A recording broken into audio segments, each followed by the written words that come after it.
One of the stories we've been covering this week, the volcanic eruptions on the Caribbean island of St. Vincent, the Soufrière volcano erupting right now. Last time it did was 1979, and before that 1902. But these are images shot by a woman you're going to meet in just a moment who lives in St. Vincent and is helping to lead the humanitarian efforts. And this is a major humanitarian crisis. 20,000 plus people have been evacuated. The eruptions have covered entire communities in ash, centimeters thick.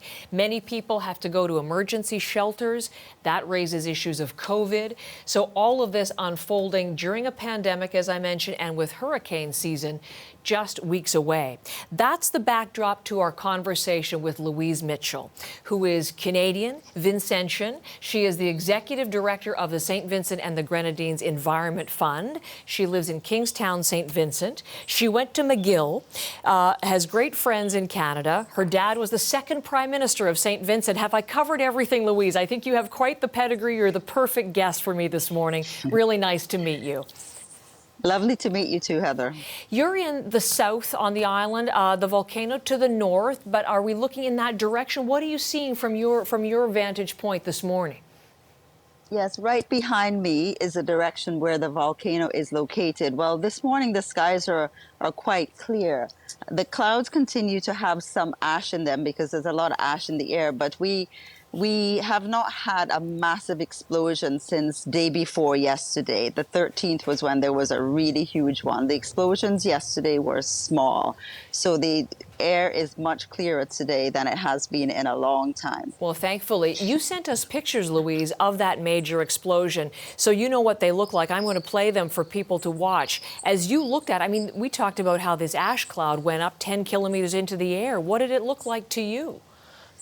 Yeah, it looked like an atomic bomb was going off, essentially, because it starts with a sort of smaller shape and then it just billows out and it just gets bigger and bigger. And my daughter said to me, "Mommy, I thought we were far away from the volcano. Why does that cloud look like it's right on top of us?" I mean, literally looked like it was coming to smother you.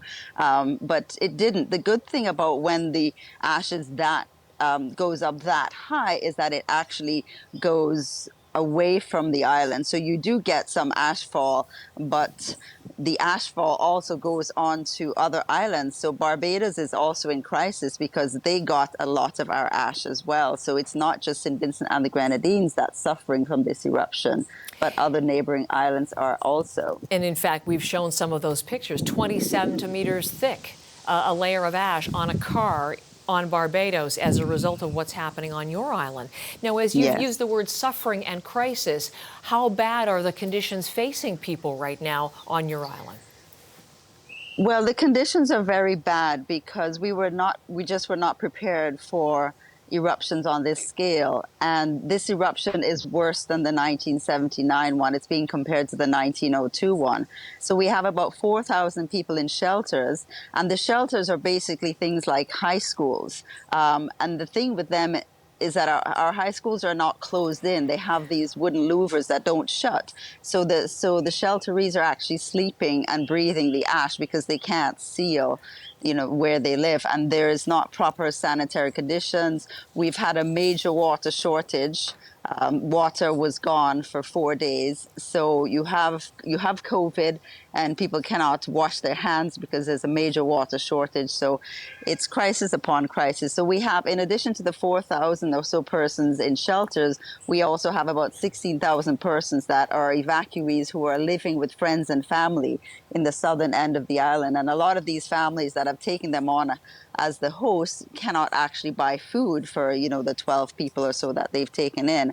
And in addition to the humanitarian crisis, we also have a crisis in terms of the animals of this country, because everyone who would have evacuated from the red zone, they would have left their dogs and cats behind. The farmers would have left their animals behind.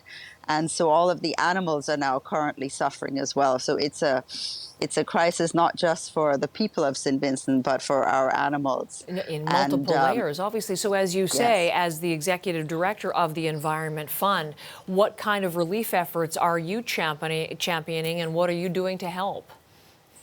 So we have been allocating funds that we have raised towards meeting the immediate needs of shelterees. So we are actually buying food and water and clothing to give to evacuees in the shelters. And we are also working to try to get things like dog food up to the dogs that have been left behind. But the difficulty is although we got some dog food up, the dogs couldn't eat because they were so thirsty and they didn't have water. So we're dealing with meeting immediate needs in the short term right now. And what is the future looking like? Obviously, short-term crisis. Are they giving you any indication, the scientists who are looking at Soufrière, how long it's likely to continue erupting? Well, the eruptions have diminished in their intensity, so they believe that it is now tapering out and it will continue to taper out for another few weeks. So it'll be a while before the volcano goes back to sleep, but there's absolutely no certainty. They say even though it looks like it's winding down, it also could erupt again in a massive explosive way. So it's not an exact science. But even if we've seen the worst of the eruptions, the disruption that's happened is going to take us a very long time to recover from, because we're based on two things, tourism and agriculture, and the agricultural sector in the north of the island has been decimated. So that means 40 to 50% of our agriculture has been decimated. Our airports are currently closed. So our tourism, which was suffering very bad from the COVID pandemic, now our tourism is also down to zero because we can't even have the airports open right now. People who have to travel to St. Vincent are using ferries. So ferries up to St. Lucia, which is, an 8-hour boat ride. So it'll take a long time to rebuild. It will. Yes. We've been reporting on this for days now from afar, but so really such a different perspective to speak to someone who is living this crisis at this moment and doing everything possible to help out. Louise, thank you very much. Your work, there are some Canadian medical students on St. Vincent as well who are helping with evacuees, so a real Canadian connection to this, and we really appreciate your telling us about it today. Wonderful. I know that Canada will be helping us because Canadians are great people, right?